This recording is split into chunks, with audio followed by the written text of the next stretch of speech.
ابراہیم علیہ السلام نے ایک روز سمندر کے کنارے ایک آدمی مرا ہوا دیکھا اور مچھلیاں اس کی لاش کو کھا رہی تھیں۔ تھوڑی دیر کے بعد پرندے آ کر اس لاش کو کھانے لگے۔ پھر آپ نے دیکھا کہ جنگل کے کچھ درندے آئے اور وہ بھی اس لاش کو کھانے لگے۔ آپ نے یہ منظر دیکھا تو آپ کو شوق ہوا کہ آپ ملاحظہ فرمائیں کہ مردے کس طرح زندہ کیے جائیں گے۔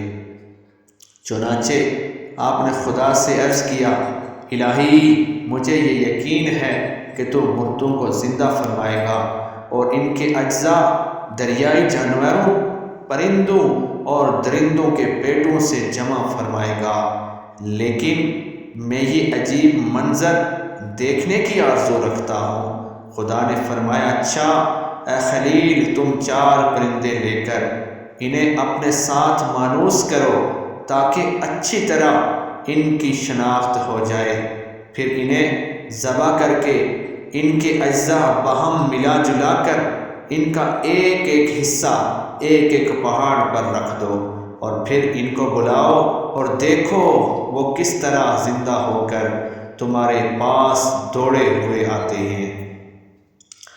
حضرت ابراہیم علیہ السلام نے مور، کبوتر اور مرغ اور کوا یہ 4 پرندے لیے اور انہیں ذبح کیا اور ان کے پر اکھاڑے اور ان سب کا کیما کر کے اور سب کو آپس میں ملا کر اس مجموعہ کے کئی حصے کیے اور ایک ایک حصہ ایک ایک پہاڑ پر رکھ دیا اور سر سب کے اپنے پاس محفوظ رکھے۔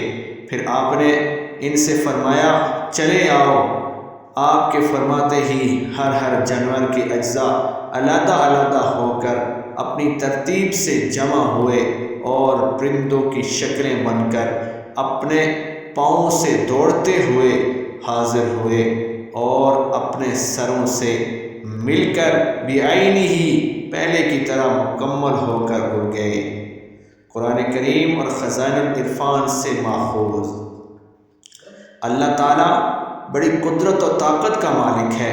کوئی ڈوب کر مر جائے، اسے مچھلیاں کھا جائیں، یا جل کر مرے اور راکھ ہو جائے، یا کسی کو درندے، پرندے اور دریائی جانور تھوڑا تھوڑا کھا جائیں، ان کے اجزاء منتشر ہو جائیں، خدائے برتر و توانا پھر بھی اسے جمع فرما کر ضرور زندہ فرمائے گا اور بارگاہ خدا کی حاضری سے اسے مفر نہیں۔